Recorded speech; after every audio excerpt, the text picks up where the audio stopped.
bizde büyük siyasetçiler olacak. Güzel prezidentler olacak. Təəssüflər olsun ki, Əbülfəz Elçibəy kimin xarizmatik lider olmayacaq. Təəssüflər olsun ki, insanlar Əbülfəz Elçibəyi başa düşmədilər. Hər şeyin başlanğıcı çətin olur. İnandığın yola yerdə qalanları inandırmaq da çətin olur. Sizə haqqında danışmaq istədiyim qadın həyat yolunda gördüyü bir çox mətləblərə görə indi təəssüflüdür. Əlbəttə, o həyata göz açanda hələ heç xəbəri yox idi ki, görəcək günləri həm xoşbəxt, həm də bədbaxt günləri hələ qabaqdadır. O siyasətdədir. Milli mücadilə tariximizin üzdə çox görünməsə də yaradıcılarındandır. Azadlığı, azadəliyi çox sevir. Bu azadəliyi ona daddıran lideri Elçibəyi də çox sevir. Dilarə Əliyev adına Qadın Hüquqları Müdafiə Cəmiyyətinin həmsədridir. Hüquq müdafiəçisi kimi bir çox beynəlxalq təşkilatların mükafatlarının sahibidir. Mitinqlərdə çox döyülüb. Özü də təkcə polislərin deyil, elə öz silahdaşlarının da zərbələrini bədənində tez-tez hiss edib. Amma həmişə özüdür. Bu, sözünə bütöv, özünə sadiq Novella Cəfərovadır. Novella xanım, siz indi ömrünüzün hansı fəslini yaşayırsınız? Bütün yaxşını və pisi nəzərə alaq, deyə bilərsinizmi hansı fəsildəsiniz? 3-cü fəsildə. Payızda mı? Payızda. Bu sizi kədərləndirir yoxsa? Payızın da öz gözəlliyi var. Onun üçün də kədərlənmir. Bütün fəsillərin öz gözəlliyi var, payızın da gözəlliyi var. Sizin ədalət və ədalətsizliyə münasibətinizi bilmək istəyirəm.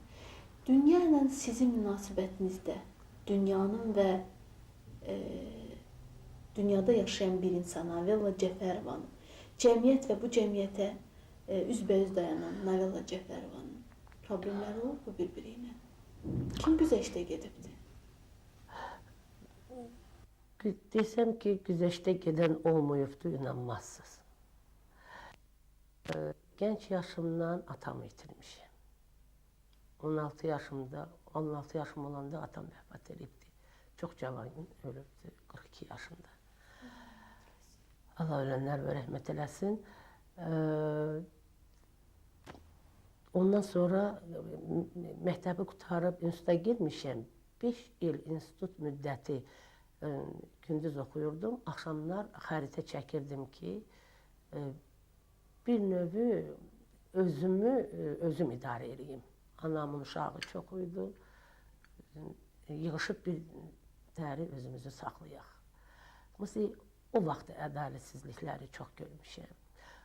Ondan institut bitirdikdən sonra getmişəm rayona işləməyə. Çünki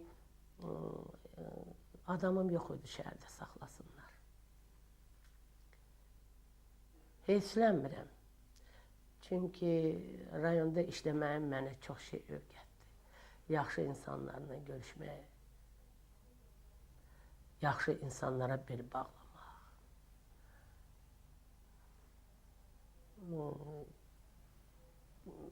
Ən yaxşı illərim elə kətdə işlədiyim illər idi. Harada işləmişsiniz? Birinci təyinatım Kələkiyə idi. Siz özünüz əslən Naxçıvandansınız, Naxçıvan doğulmusunuz. Bəli, Naxçıvanda doğulmuşam. Amma atanız, ananız... Atamın deməli atası İrandan, Güney Azərbaycandandır. Anamın atası Anadolu türklərindəndir, Bektaşilərdəndir. Atamın atası Səfəvilərdəndir. Amma anam da, atam da Naxçıvanda anadan olub, mən də Naxçıvanda anadan olmuşam. Özüm Naxçıvanlıyam. Novella xanım, sizə heç zərbə vuran olub da həyatda? Mən heç bir insan tanımıram ki, ona zərbə vurulmasın. Siz bu zərbələrin müqabilində heç özünüzdə dəyişiklik hiss edirdiniz. Bax, məsələn, indi sizə sizin bir sirrinizi bu sualımla tamaşaçıya açmış olacağım. Siz Əbülfəz Elçibəyin silahdaşı olmuşsunuz. Siz Əbülfəz Elçibəyi lap gənc yaşlarından tanıyırsınız və Əbülfəz Elçibəyin zindan həyatından onun dayısına yazdığı məktubun bir hissəsini mən sizdə gördüm, sizin arxivinizdə gördüm. Çox qəribədir, Əbülfəz Elçi bəy kimi insan o yazısında yazır ki, əvvəllər mən dayısına xitabən yazır ki, əvvəllər mən küsərdim, amma indi də onu unutdum. Həyat məni möhkəmlətdirdi, biraz məni qəddarlaşdırdı, həyat məni sərtləşdirdi və s. Bunun müqabilində, bax buna paralel bu sual vermək istəyirəm. Deyirsiniz, tanımıram belə insan ki, ona zərbələr olmasın. Hətta Əbülfəz Elçi bəy kimi yumuşaq təbiətli insan bax bu cür zərbələrin nəticəsində dəyişdi. Sizə vurulan zərbələrdən sonra özünüzdə dəyişiklik hiss edirdinizmi? Hansı səmtə idi dəyişiklik? Əbülfəz Elçi bəy doğru deyirdi. Zərbə vurulandan sonra adam daha da güclənir. Daha da özündə bilirsiniz, hər zərbəyə güc lazımdır cavab vermək. Həmin o güclənmək hissi məndə də olubdur. Nə qədər zərbə vurulur, o qədər də güclənirəm. 2000-ci il mənim üçün ən dəhşətli il idi. Ən dəhşətli il idi. Cavan 23 yaşında qardaşım qızını itirdim. Əbülfəz Elçi bəy öldü. Yaxın mənim pis günlərimin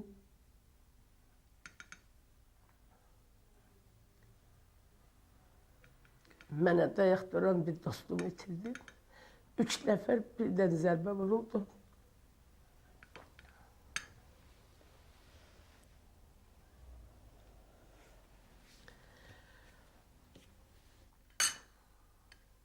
Özünüzdə bir dəyişiklik hiss edirsiniz. Allah'tan ölüm istəyirdim. Sadəcə. Amma başa düşdüm ki, bu mənə heç nə gətirməyəcək. Doğrudan da onlardan sonra elə bir özümə gəlib, təzədən bir də özümdə güc hiss eləyib təzədən işə başladım. Daha da gücləndim. Çünki bu yolu mən getməliyəm. Mən özümə bu sözü ailəm İsrailə gedəndə demişdim ki, mən qalacağım, öz vətənimdə qalacağım, vətənimdən nə əzab çəkirsə öz vətənimdə qalıb, bu əzabı çəkəcəyim. Mənim üçün maraqlı olan odur ki, nədən talihinizi belə bir yol ayrıcına düçar etməyinə icazə verdiniz? Burada iş tanrılıq idi, yoxsa bəndə olaraq sizin diktəniz var idi? Onlar öz vətənini seçdilər. Mən də öz vətənimi seçdim. Ailəmdə başa düşdü. Nə cür onlara İsrail doğmadır. Doğma olmasa da onlara heç kəs Yahudi sözü deyə bilmir. Sən Yahudisən. Sovet məkanında siz bilirsiniz ki, Yahudilərə nə qədər əzab əziyyət olub. Yəni, harada getsələr onlara Yahudisən sözü damğa olubdur. Bunların faizi olubdur instituta girmək. Bunlara məhdudiyyət olubdur öz dilində danışmaq. Bunlar öz vətənini seçdilər, öz dilində danışmaq, öz vətənində oturmaq. Mən də öz vətənimi seçdim. Azərbaycan, onlar da məni başa düşdülər. Sizcə bu bir ailə üçün faciədir, yoxsa? Bilirsiniz ki, mənim ailəm doğrudan da çox, nə cür deyim sizə, məni başa düşəndir, çox məni başa düşəndir. Çünki ömür 30 ildən çox biz bir yerdə yaşamışıq, həmişə də bir-birimizi başa düşmüşük. Yoldaşım həmişə məni başa düşüb. Oğlanlarım inciyirlər ki, az-az gəlirsən yanıma, amma onlar da başa düşürlər. Burada mənim atamın məzarı var, burada mənim qoca anam var, burada mənim bacım, bacılarım, qardaşım var. Onun üçün də onlar da məni başa düşürlər ki, mən onlarsız yaşaya bilmirəm, Azərbaycansız yaşaya bilmirəm. Bir ailə üçün siz özünüzü günahkar, yoxsa əksinə atdığınız addıma görə fəxarətlə danışan qadın hesab edirsiniz? Bilirsiniz, yox, günahkar hesab eləmirəm. Çünki mən analıq borcumu yetirmişəm, oğlanlarımı evləndirmişəm, oğlanların ailəsi var, oğlanlar hamısı ali təhsil alıblar, hamısı İsraildə işləyirlər. Yeganə yoldaşımın yanında özümü günahkar bilirəm ki, məsələn, bu qoca vaxtında biz ayrı yaşayırıq. Yenə də deyirəm ki, yoldaşım çox gözəl başa düşür məni. O bilirdi ki mən bu yolu seçmişəm. Özü də məndən bu yolla gəlirdi. Sadəcə olaraq qalardı burada. Məhdudiyyətlər onun qabağısında var idi ki, o çıxıb getdi. Əbülfəz Elçi bəy hakimiyyətdən gedəndən sonra ona baxmayaraq ki, Əbülfəz Elçi bəyin vaxtında o heç bir vəzifə tutmurdu. Amma 30 illik dostuydu Əbülfəz Elçi bəylə. Siz yoldaşınızdan qabaq Əbülfəz bəylə dost idiniz. Eləmi? Bəli. Bax o illərə bir səyahət etmək istəyirəm sizin vasitənizlə. Nail xanım, həmin illərdə həmişə Azərbaycan ailələri fəxrlə deyibdi ki, Azərbaycan kişisi başqa millətdən olan qadınlarla evlənib. Məsələn, əskər gedəndə oradan rus qızı ilə qayıdanlar olurdu. Və elə başqa millətlərdə, indi bugün bizlə vuruşan ermənilərlə də ailə quranlarımız çoxdur. Elə indinin özündə də statistikaya görə 40 minə yaxın erməni var. Yəni, bax, bu qarışıq ailələrdən söhbət gedir. Amma Azərbaycan qızı başqa millətə getməsi bu az, nadir hal idi. Nəzərə alsam ki, siz yəni elə bir ailədən çıxmısınız ki, elə bir regiondan çıxmısınız ki, bu məsələlər bir qədər ciddi qəbul olmalıdır. Sizə çətin oldu seçdiyiniz insanla ailə qurmaq? Mən sizə deyim ki, deməli, mən öz yoldaşımla Kərəki kəndində tanış olduq. Bəli, o baş mühəndis idi, geoloji kəşfiyyat ekspedisiyasının. Mən də orada laboratoriya rəhbəri idim. Siz buradan təyinatla oraya getmişdim. O Kərəki kəndində mən sizə deyim ki, mənim yoldaşımı məndən çox sevirdilər. Onun adını Mirvilen deyirdilər. Nə qədər o cəmaatla mülayim, o cəmaatla çox insansevər insan idi. Onun üçün də mənim Vilen Markoviçə getməyim çox adi bir qəbul olundu Kərəki cəmaatının arasında. Hətta əmilərim də Naxçıvanda, məsələn, gəlirdilər, onunla aparıb tanış eləmişdim birinci, Vileni tanış eləmişdim. Çox sərt idilər ki, nədir Yahudi, nədir biz icazə vermərik. Yaxın tanışlıqdan sonra dedilər ki, bundan yaxşı oğlan yoxdur. İcazə verdilər əmilərim. Bakıda dayılarım icazə vermədilər. Dayılarım icazə vermədilər. Hətta bir dayımla, rəhmətli ilə çox gözəl insan idi, Kamil Bektaşi. 15 il onun üstündə küslü qaldıq. 15 il məni danışdırmadı, sonra gedib mən üzr istərdim, barışdım məndən. O da dedi ki, yaxşı oğlan idi, bilməmişəm. Əmilərim buzu qırdılar. Qız bizimdir, biz veririk. Onun üçün də icazə verdilər mən Vilenə getməyə. Nail xanım, siz 30 il deyirsiniz bir yerdə yaşayırsınız. 30 il deyirsiniz də 30 il. Yoldaşınızla. Özünüzü bu həyatın kədəri və sevinci ilə birlikdə qadın kimi xoşbəxt sayırsınız. Bax, 30 illik ömürdən sonra dönüb arxaya baxdınız. Navella Cəfərovaya xoşbəxt qadın rahatca deyə bilirsiniz. Xoşbəxtəm. Ailədə olan qadın kimi çox xoşbəxtəm. Onun taleyi başqalarından xeyli fərqləndi. O, hamı kimi yaşamır. Hətta özünə qarşı yerli-yersiz iddiamları belə təəccübsüz qəbul edir. Özünü sındırmasa da gözlərindəki kədər fasiləsiz əziyyətli yolun güzgüsüdür. O, özü də bilmədən hər şeyin söylədiyi kimi asan olmadığını danışırdı. Amma sınmır. Sanki ən gözəli elə budur. Nail xanım, belə bərkimiş, belə möhkəm qadın obrazı sizi bezdirmir? Həmişə də belə möhkəm qadın olmuram. Hərdən bir tək qalanda özümə necə deyim sizə, yazığım gəlmir, yox, yazıq demək olmaz. Çünki özüm bu yolu seçmişəm. Gedib ailəmin yanında çox yaxşı yaşaya bilərəm. Hərdən bir tənha oluram. Amma qadınlarım qoymur. Mənim yaxşı dostlarım var, yaxşı qadınlarım var cəmiyyətdə. Onlar qoymurlar tək qalım. Onun üçün də heyfslənmirəm. Bu həyatı seçməyim üçün heyfslənmirəm. Bu yolu getdiyim üçün heyfslənmirəm. Sizin bugün özünüzə ətraf bildiyiniz, özünüzün aurası saydığınız insanların içərisində sizə qarşı gözdə görünən, görünməyən xəyanətləri hiss etməkdəyəm. Siz bunu xəyanət sayırsınız, yoxsa əslində bu insan çiğ süd əmid məntiqinə söykənən bir şeydir? Mənim 60 yaşım var. Qorxmuram da onu deyim. Mən xəyanətlər də görmüşəm. Mən özümə qarşı ittihamlar da görmüşəm. Ailəmə qarşı ittihamlar da görmüşəm. Onun üçün də bilirsiniz, bu belə mən sizə deyim, это невысокопарные слова. Yəni o qədər xırdadır o xəyanətlər. Bugünkü gündə Azərbaycan millətinin bugünkü günündə doğrudan da bu mənim aqidəmdir. Bu mənim bildiyim, hiss etdiyim hisslərdir. O qədər xırda cılız görsənir ki, onun üçün də hələ şeylərə doğru, ola bilər mənə toxunur. Hansısa moment çox toxunur.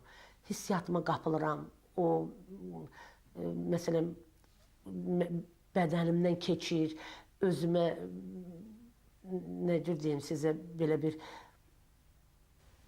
O bayaq dediyiniz zəif məqamlar olur, zəif məqamlar ortalığa çıxır.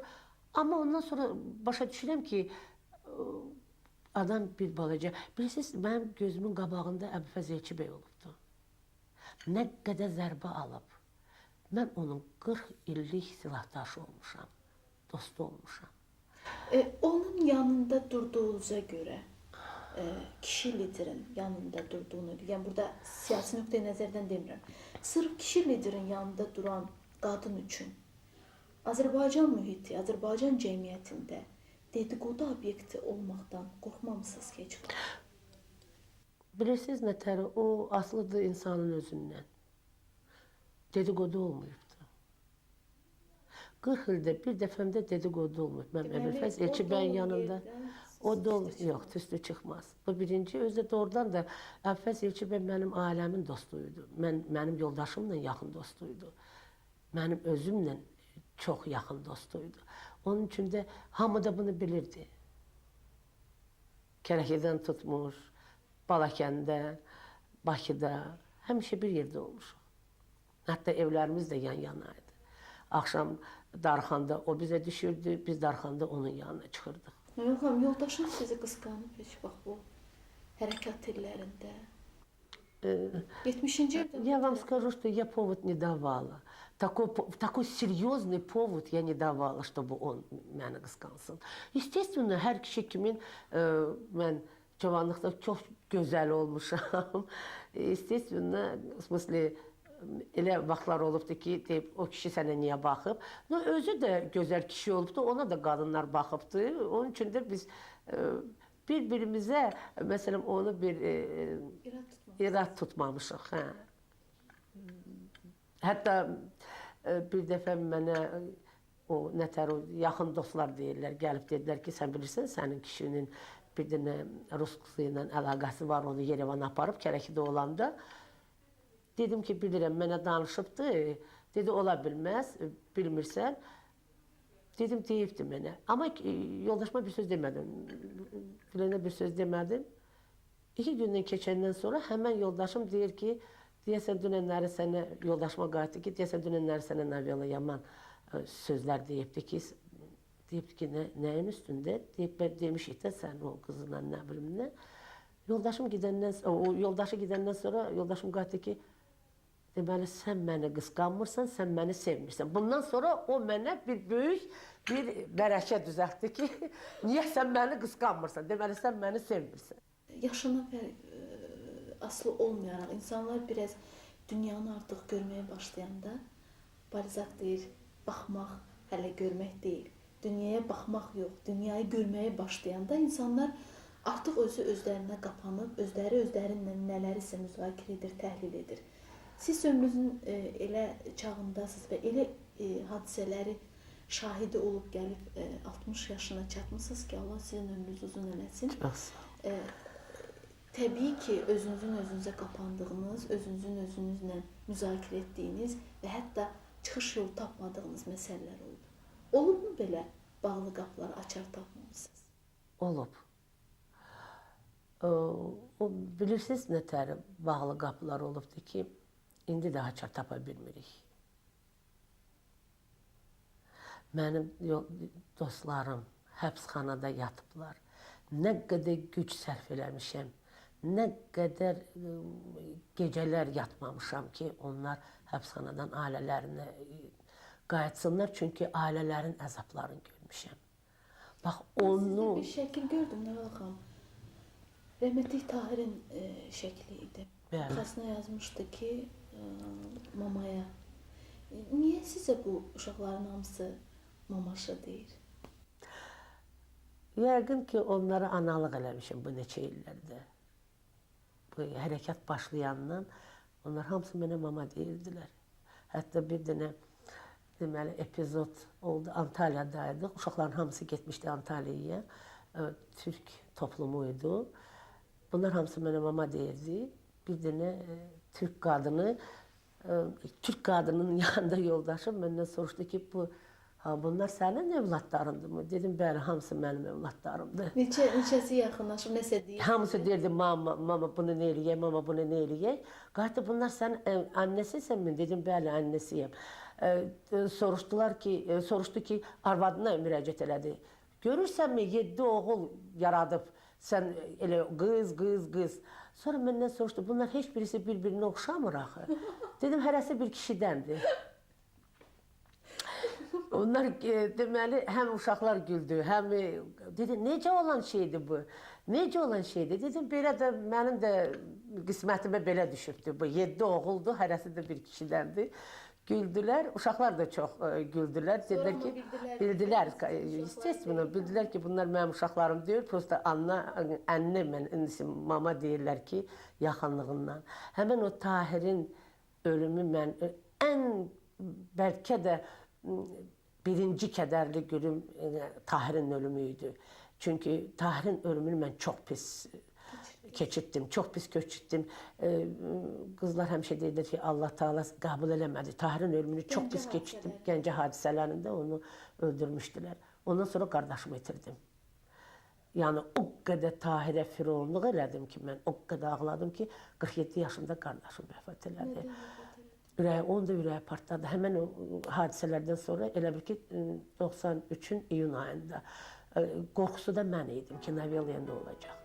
Əbülfəz Elçibəyin silahdaşı, dostu olmağın asan iş olmadığını deyir mənim qəhrəmanım. O indi çox şeyə görə təəssüf çəkir.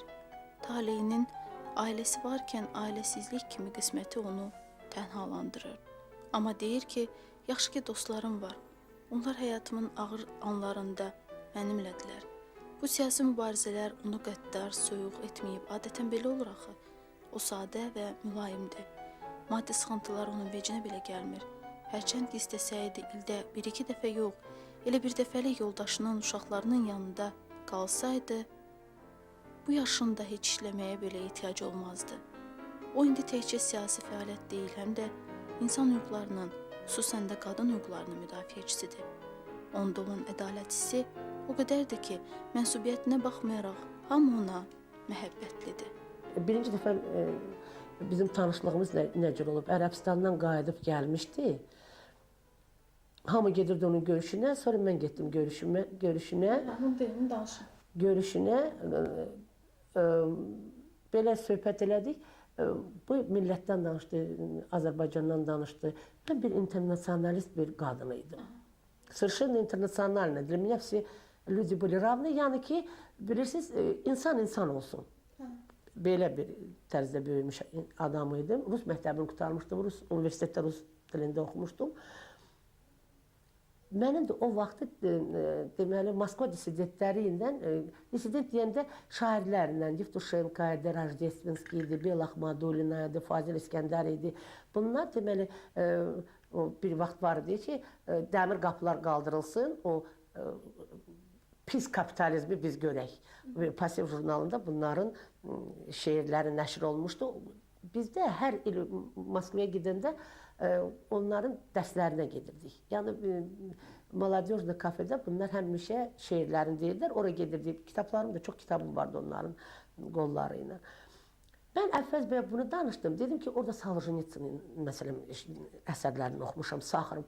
Hanı sən bu millətdən belə çox danışırsan? Hanı? O vaxtı dili bilmirdim. Mən rusca danışırdım Əlfəz bəylə, çünki öz dilimi mükəmməl bilmirdim. İndi də mükəmməl bilmirəm, amma o zaman heç bilmirdim. Deyəndə Əlfəz bəy belə bir duruxdu, bir söz demədi.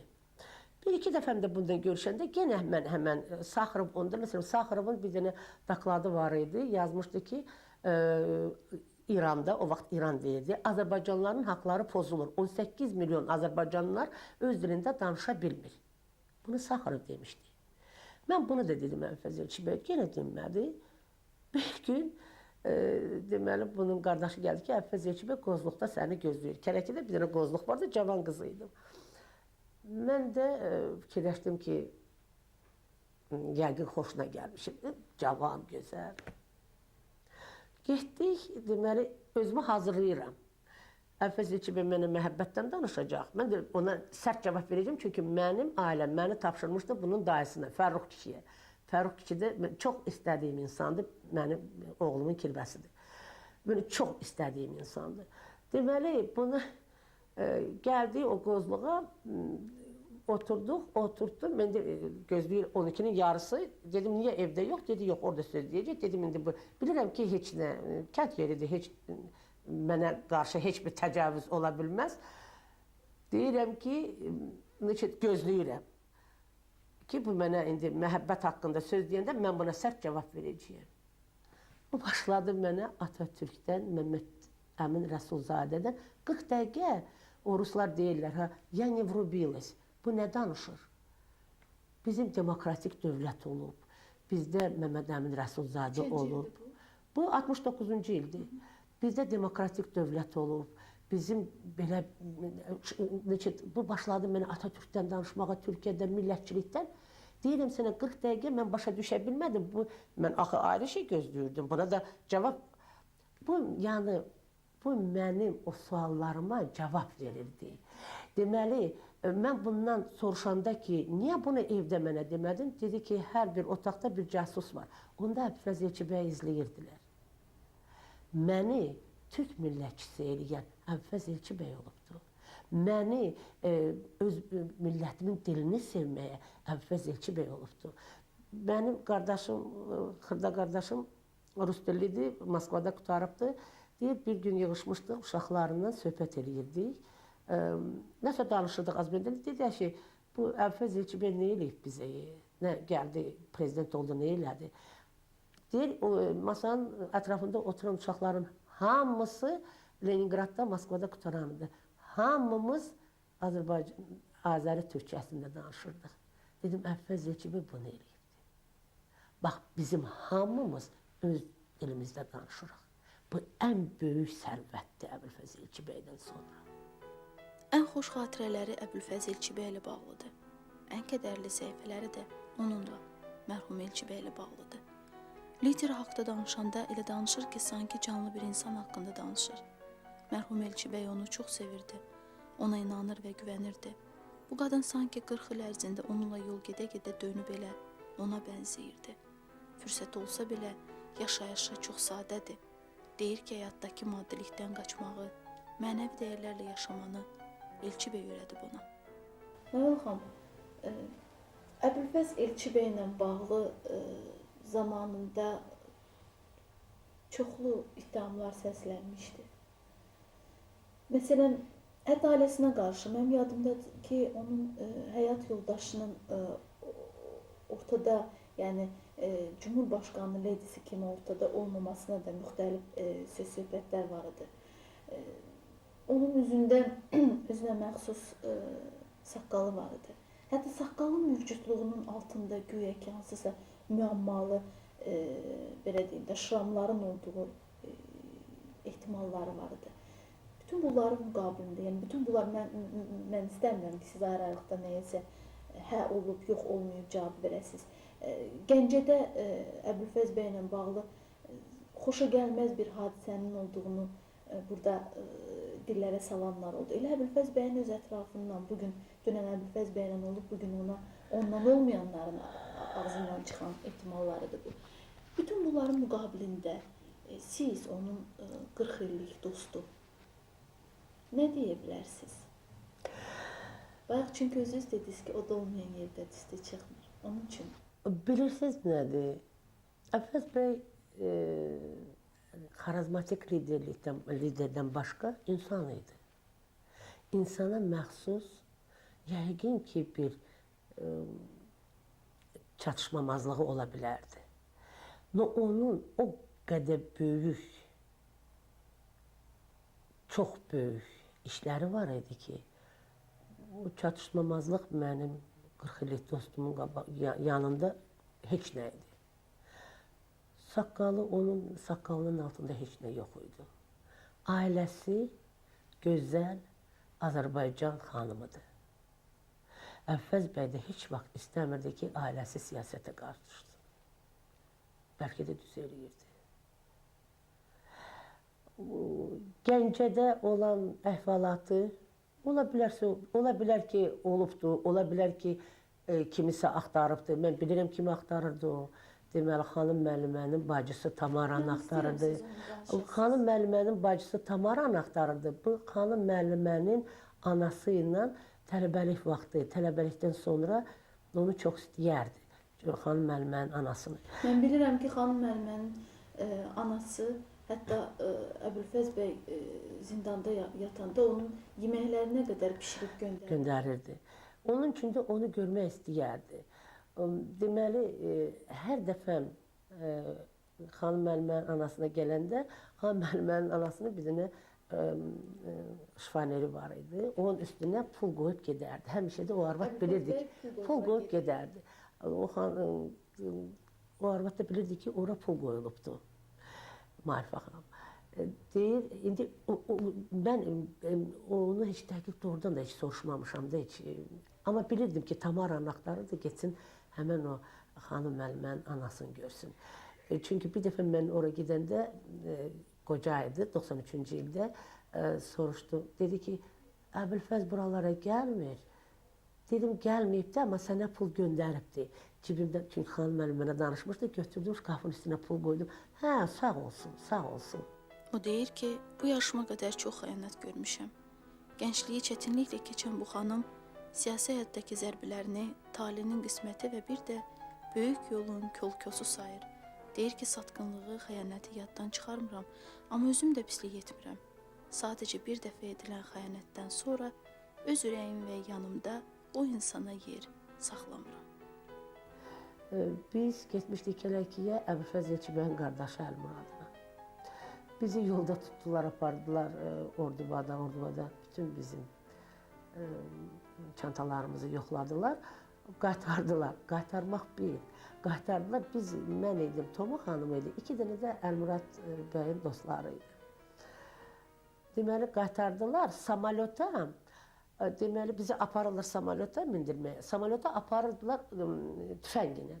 Deyirəm, ay oğlan, baxın, mən Naxçıvandayam, dostum, qardaşım, qohumum, sən məni canı kimi nə yaparsan, mənə əmr verilibdir. Dedi ki, əmr verilibdir samalyota mindirmək. Əmr verilməyibdir ki, dedi, yox, mənə əmr verilib ki, sizi samalyota həmən günü, deməli, biz Kələkiyə çatmamış, bizi mindirdilər samalyota, qaytardılar Bakıya.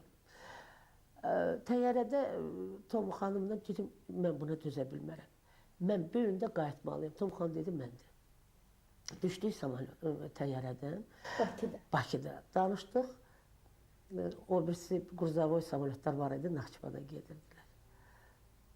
Danışdıq onlarla. Dedi ki, bizi aparasan ora. Dedi ki, yaxşı. Yaxşı oğlanlardan biri idi, indi işləmir. Dedi ki, bizi nə tər istəyirsən, bizi çatdır Naxçıvana, gecə vaxtı olsun ki, yoxlamırlar sizin. Tanıyırlar sizi.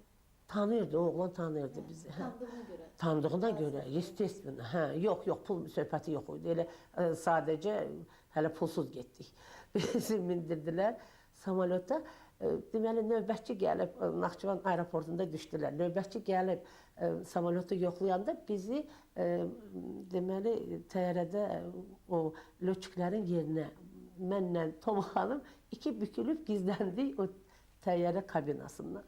Sonra gözətçilik gedəndən sonra bizi çıxartdılar orada, mindirdilər maşına, getdik Naxçıvana. Naxçıvandan da həmən gecə Çıxdıq, dedi ki, Kələkiyə dağlarla gedirdi, çünki yollar bağlı idilər. Dağlarla çatdıq, gəldik bir mənzərəyə çatdıq. Gecə saat 4-də çatdıq Kələkiyə. Piyada. Yox, maşınla, dağlarla maşınla getdik. Dağlarla uşaqları tapdıq. Uşaqlar bizi, tanış uşaqlar bizi dağlarla çatdırdılar Kələkiyə. Kələkiyə çatanda bir mənzərə var idi. Deməli, biz qapını döyəndə birdən Əlfəz bəy qayıtdı ki, mən dedim onlar qayıdacaqlar. Deməli, bunlar yemək yeyirmişlər. Deyibdi ki, Navella ilə Toma xanımın yeməyini saxlayın. Deyiblər ki, onları samolyota mindirdilər. Dedi, əgər mən onları tanıyıramsa, onlar bu gecə qayıdacaqlar. Nə cür qayıdacaqlar? Hər yan post, o vaxtda da bütün Kələki bilirsiniz ki, müasirədə idi. Aşağıda Vənəddən tutmuş, aşağıya qədər, Naxçıvana qədər hər yan post idi. Dedim, mən bilirəm onlar gələcəklər. Hamı, saat 4-ə qədər də bunlar söhbət ediblər. Biz gələndə dedi, gördünüz, onlar qayıtdılar. İndi biz də başlamışıq danışmağa, nə cür belə gəlmişik. Əlfəz bəy qadı, nə özü bir qəhrəman kimi aparırsınız? Siz öz hüquqlarınızı bərpa eləyə bilməmişsiniz. Siz postdan keçsəydiniz, onda deyərdim siz qəhrəmansınız. Siz dağlardan gəlmişsiniz. Zərafatla da olsa bizi bir belə mesaj verdi. Elçi bəy haqqında həm zamanında, həm də dünyasını dəyişəndən sonra söylənən bütün nağıl sözlər məni incidir. Bu haqsızlıqdır, deyir Navella xanım. Üzündəki qırışlar isə gözlərindəki kədər, yaşın, təvəllüdün izindən daha çox əzablı yolların göstəricisidir. Heç nəyə baxmadan o hər şeyə, gələcəyə, işığa inanır. Çünki özünə inanır. Hansı gülü sevirsiniz Navella xanım? Çöldə bitən gülləri. Niyə? Azadlıq. Azadlar ona görə. Azadlıq. Sahiblər olmalı. Sahibləri olmur. Amma onların da sahibi var, torpaqdır. Torpağa mən də bağlıyam. Mən də istəyirəm ki, mən öz torpağımın sahibi olum. Torpaq mənim sahibim olsun. İnsanlar yox. Mən bənövşəyə baxanda deyirəm, necə şanssız güldür. Hərdən insanlarda belə şanssızlarını görürəm. Bax, mənim bu verilişin qəhrəmanlarımın içərisində şanssızlar olubdur. Bax, o bənövşə gülləri kimi. Belə o gülə qarşı, o gül boynu bükükdür. O gül gözəldir, hamını cəlb edir, amma tez solub gedir. Taleyinizdə elə səhvlər varmı ki, o səhvlərə, o talihsiz bənövşə kimi baxırsınız? Yəni, tez solub gedən səhvləriniz varmı? Olur. O da olur. O da olur. Heç gündəliyinizdən nəyisə cırmaq istəmişsiniz? Cırmışam da. Nəyi? Elə məqamlar olubdur ki, yaşamaq istəmirsən. Onu güc lazımdır, keçəsən. Onun üçün bir dönüm Çox. cırmaq mı lazımdır? İstəmədim qalsın. Yaddaşda istəmədim o günlər qalsın. Bu kədərli mi günlərdir? Kədərli.